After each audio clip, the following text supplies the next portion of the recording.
एक जोधपुर के एक प्रधानमंत्री हुए थे। मुझे लगता है राजस्थान के उस समय के इतिहास के वो महानतम व्यक्ति थे, सर प्रताप। सर की उपाधि मिली भी थी, सर प्रताप। प्रधानमंत्री थे जोधपुर के, 2-3 राजाओं के शासनकाल में प्रधानमंत्री रहे। राज परिवार के थे, राजा के अंकल लगते थे, किसी राजा के भाई लगते थे। शासन संभाला 2-3 के टाइम में। इनके लिए है कि ये बहुत ही एजुकेटेड, खुद पढ़े लिखे नहीं थे पर एजुकेशन को बढ़ावा देने वाले थे। आज भी जोधपुर में हर समाज के लिए अलग अलग स्कूल है। तो Sumer school, Umaid school, Pratap school, Chopasani school, hostel. मैं जोधपुर स्प्रिंग बोर्ड में जाता हूं, उसके ठीक पीछे कायम खानी समाज का हॉस्टल है। खूब सारे बच्चे आते रहते हैं वहां पर कोचिंग में। मैं दिन बाहर खड़ा था, बच्चे लो सर चलो चलो हमारे हॉस्टल पीछे ही है सर, पीछे चलते हैं, चाय पिलाते हैं आपको। मैं उनके साथ हॉस्टल चला गया। हॉस्टल के आगे लिखा हुआ था महाराजा उमेद कायम खानी छात्रावास। महाराजा उमेद कैसे? तो ये जमीन जो थी उमेद सिंह जी के टाइम में दी गई थी। ये बिल्डिंग उनके टाइम के अंदर बनी थी, इसलिए नाम ये रख दिया गया। मुझे लगा यार उस समय उन लोगों में इतनी दूरदर्शिता थी कि उनको लगा कि नहीं यार हॉस्टल नाम की भी कोई चीज होनी चाहिए। ये सब सर प्रताप का असर था। राजा भले ही कोई रहा हो पर वो सर प्रताप ही थे करवाने वाले। आज भी जोधपुर हाई कोर्ट में सर प्रताप की मूर्ति लगी हुई है। न्याय का देवता माना जाता उस आदमी को, बेहद न्यायप्रिय व्यक्ति थे सर प्रताप। सर की उपाधि मिली उनको अंग्रेजों की तरफ से। वर्ल्ड वॉर में लड़ने के लिए गए थे, खूब अच्छे थे। 2-3 बातें। ये तो इसको जोधपुरी कोट पैंट ये फेमस करने वाले सर प्रताप ही थे। सबसे पहले उन्होंने ये पहनने शुरू किए थे सर प्रताप। पर उससे पहले मैं और बताऊं, एक कपड़े और जो कभी आपने देखे हो कि क्या कहते हैं उसको, जो एक पैंट होती है बैलून पैंट टाइप की, जो एकदम पैरों में चिपकी हुई होती है, ऊपर से थोड़ी थोड़ी ढीली होती है। क्या नाम लेते हैं उसका? ब्रिटिश जिसको बोलते हैं। पहले रॉयल परिधान हुआ करता था। होता क्या था कि वो जो बैलून पैंट टाइप वाली थी, जो ऊपर से थोड़ी थोड़ी खुली हुई और नीचे एकदम चिपकी हुई सी रहती थी, वो घुड़सवारों की ड्रेस हुआ करती थी। घोड़े पर बैठते थे वो ड्रेस पहना करते थे। बाद में बीच में शादियों में खूब दिखती थी। आजकल तो बैंड बाजे वाले पहनते हैं सारे। सर प्रताप एक बार लंदन गए हुए थे और कहा जाता है कि उनके कपड़े खो गए थे, जहाज के अंदर ही कपड़े रह गए थे और कोई कपड़े थे नहीं, वो बस घुड़सवारी वाली ड्रेस ही उनके पास में बची थी। इसलिए दूसरे दिन जब समारोह में गए, कोई फंक्शन था, राजा रानी के उधर फंक्शन होते रहते, इनको बुलाया जाता तो ये लोग जाया करते थे वहां। तो उसके अंदर वो ब्रिटिश पहन के गए थे और लोगों ने खूब तारीफें की, अरे गया क्या शानदार लग रहे हो। हालांकि सर प्रताप बड़े हो, शर्म से गए थे कि यार ढंग के कपड़े ही नहीं है, क्या पहन के जाऊं। एक बार आप जब एक्सपेरिमेंट करते हो ना तो हिट हो जाते हैं। सर प्रताप का वो एक्सपेरिमेंट भी बड़ा हिट हुआ और सर प्रताप की वो ब्रिटिश पूरी दुनिया के अंदर जानी गई। बाकी लोगों ने उसको पहनना शुरू किया और भारत के अंदर तो फैशन बन गई थी। या जोधपुरी कोट पैंट, कहते ये उसी आदमी का शुरू किया। मुझे लगता है वो बंदा फैशन डिजाइनर था इस मामले। कहते गंगा सिंह और सर प्रताप, शायद इसी एडवर्ड सप्तम के राज तिलक समारोह की बात है।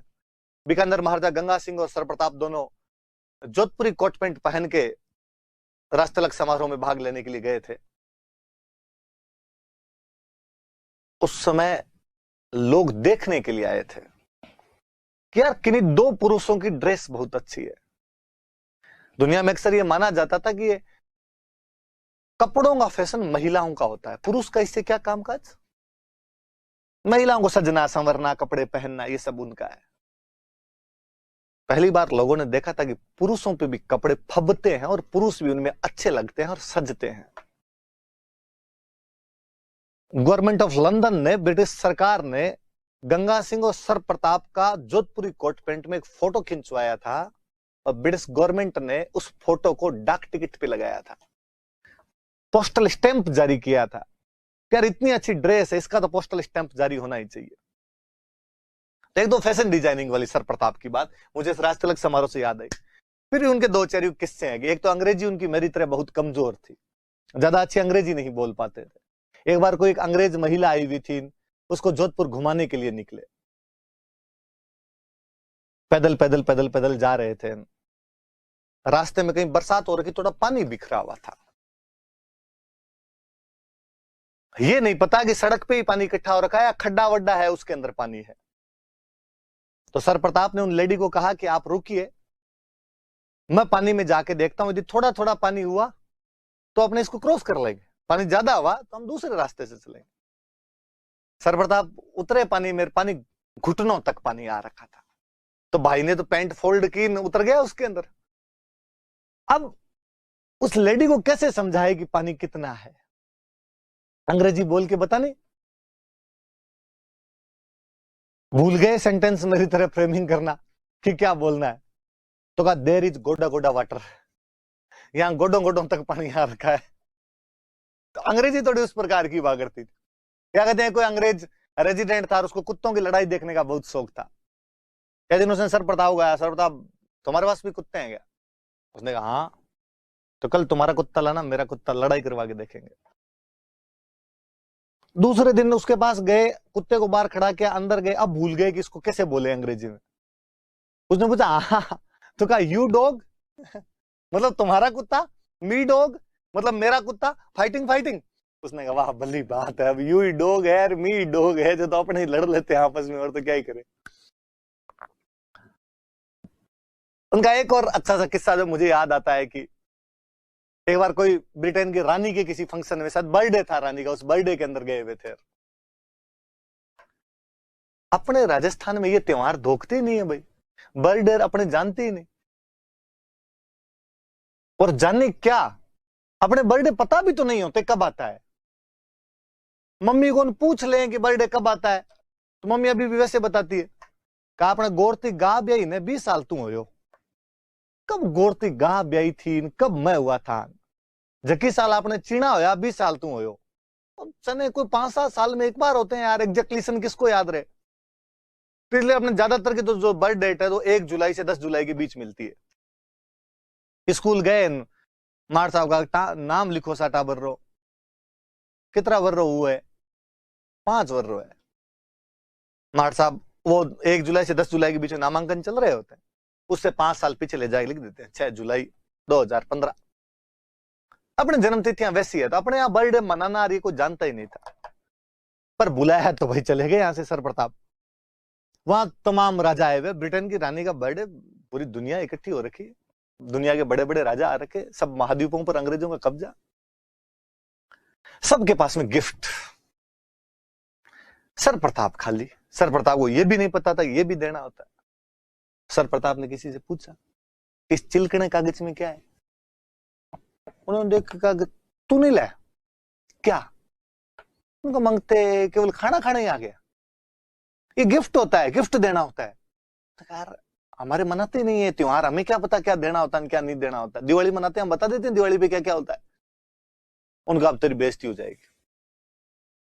अब वहां भाई अंग्रेजों का एक बंदा खड़ा, लिस्ट लिए एक एक का नाम पुकारे, Maharaja of Patiala, Maharaja of Dholpur, Maharaja of Tonk, जिस जिस महाराजा का नाम है या जो भी, और हैदराबाद, भोपाल, त्रावणकोर, जूनागढ़, सब ले लेके गिफ्ट लेके जाए, रानी को गिफ्ट दे, हैप्पी बर्थडे हरानेस, वापस आए। सर प्रताप खड़े हुए, सर प्रताप खड़े हुए तो गिफ्ट नहीं पास में। सारे लोग हंसे, अब इसकी बेइज्जती हो गई, अब वहां जाके क्या देगा। सर प्रताप आगे गए और पहले अपने वाले रहते अपनी पोशाक में ही थे, वो जोधपुरी कोट पैंट इस टाइप की पहनी हुई, ऊपर साफा बांधा हुआ, बाकायदा तलवार लटकाई हुई। बोले चले लंदन गए थे, पर वो अपनी संस्कृति वहां भी लेके चले जाया करते। मतलब जब कोई आदमी गाय भी ले जा सकता है तो तलवार तो बहुत बड़ी चीज ही नहीं है, तलवार लटकाई हुई। रानी के सामने गए, रानी के सामने सावधान खड़ा हो गया, तलवार म्यान से बाहर निकाली, म्यान से बाहर निकाली तो वो बॉडीगार्ड से भाग के उन्होंने कहा आज सल्टाएगा रानी को, जिसमें शक नहीं है। उन बॉडीगार्ड्स को अपनी टूटी फूटी अंग्रेजी में समझाया, stop stop, I want to talk queen. रानी को लगा कुछ कहना चाहता है, उसने बॉडीगार्ड्स का आने दो, गए उसके पास, जाकर कहा हैप्पी बर्थडे हरानेस, और अपनी टूटी फूटी इंग्लिश में और उसको बताया कि मैं गिफ्ट नहीं ला सका, लेकिन मैं आपको ये मेरी तलवार भेंट करता हूं। तलवार उनके हाथों में दी और कहा, अपना यूं गर्दन झुकाई उनके सामने और कहा कि सर प्रताप अपना सर तुम्हें भेंट करता है, और कोई गिफ्ट था नहीं। यदि ब्रिटिश एम्पायर को कभी भी आवश्यकता पड़े तो सर प्रताप तुम्हारे लिए सर कटाने के लिए तैयार रहेगा। और रानी क्या खुश हुई। रानी को लगा यार ये जिन्हें मरने की कस्में भी उनकी उधर नहीं हुआ करती थी, अपने ही है चांद तारे तोड़ लाऊंगा। वो प्रैक्टिकल होते हैं, उनको भाई तारे कैसे तोड़ लेगा तू, कैसे जा सकता है ऊपर, कैसे तोड़ सकता है। अपने लड़कियां पूछती नहीं है कि भाई कैसे, थोड़ा ज्यादा हो रहा है, देख चांद तारे नहीं टूट सकते, साइंस नाम की भी कोई चीज होती है। रानी बड़ी खुश हुई, उसको ये डायलॉग पहली बार सुनने को मिला। कहते हैं उस दिन शाम को जब खाने का प्रोग्राम था, डिनर का जब प्रोग्राम था, तो रानी ने कहा कि मेरे पास सर प्रताप बैठेंगे। रानी दिन में इंप्रेस थी। मुझे कई बार लगता है कि गंगा सिंह ने सिक्कों पर विक्टोरिया एम्प्रेस नहीं लिखवाया था, विक्टोरिया इंप्रेस लिखवाया था कि विक्टोरिया हमसे इंप्रेस हो गई है। और वाकई विक्टोरिया इंप्रेस ही थी उनसे। सर प्रताप को अपने सबसे पास में बिठाया। सर प्रताप बैठे, खाना नहीं खाया जाए, वो कांटे छुरी वाला जो खाना था वो खाना नहीं खाया जाए। थोड़ी देर में जैसे तैसे करे खा खुआ के कहा भाई दाप गए अपने, टूटे थे नहीं, ठीक है रे छोड़ो रे। जब वाह दाप गए, हाथों हाथ सर्वेंट पास में खड़ा था, वेटर पास में खड़ा था। एक लाया कटोरी, उसमें गर्म पानी, उसमें नींबू। अपने को आज दिन तक नहीं समझ में आया कि होटल वाले गर्म पानी नींबू क्यों देते हैं। सर प्रताप को उस टाइम तो कैसे ही समझ में आता। ला के रखा, सर प्रताप ने कटोरी का हाथ लगाया, कटोरी पानी गर्म दिखा, उन्होंने कहा वेरी गुड। कहते समझदार लोग ये गोरे बापड़े भले, इनको पता है हमारे यहाँ ठंड पड़ती है, हाथों के चीकनास लग जाए, मुंह के अंदर खाते हैं तो घी वगैरह जम जाए, इसलिए ये लेके आए कि भाई यदि कोई चिकनास जैसी चीज भी आपने खाई है तो ऊपर ये पानी पी लो। नींबू और लाएं, हाजमा सही रहे। निचोड़ा नींबू उसके अंदर है, पानी पी लिया। पानी पिया तो आसपास वाले सब लोग हंसे, अरे इसको तो यही नहीं पता कि पानी पीने का नहीं होता है, ये पानी हाथ धोने का होता है। पर जब आसपास वाले हंसे तो रानी को बहुत बुरा लगा। रानी ने हाथों हाथ अपना बाउल मंगाया, नींबू निचोड़ा और वो पानी पी लिया। अब वहां बैठे तमाम राजा अपने बाउल में अपना नींबू निचोड़ रहे थे और उसका पानी पी रहे थे। तो अपने राजाओं के खूब किस्से हैं कि जब लंदन जाते तो कई खटके हो जाया करते थे जी इनके। माधो सिंह वाला छोटा किस्सा है, पर आप आओ तब देखना ही। सर प्रताप के बारे में और कई जानकारियां जहां से भी आपको मिले, पढ़ना। बहुत भले व्यक्ति थे सर प्रताप, मतलब दूरदर्शी आदमी था। राजस्थान का दुर्भाग्य है कि गंगा सिंह और सर प्रताप उस समय के दो सर्वाधिक दूरदर्शी व्यक्ति थे और दोनों का निधन आजादी से पहले हो गया था। यदि आजादी के बाद रहते तो शायद राजस्थान भारत के अंदर और अच्छी भूमिका निभा पाता।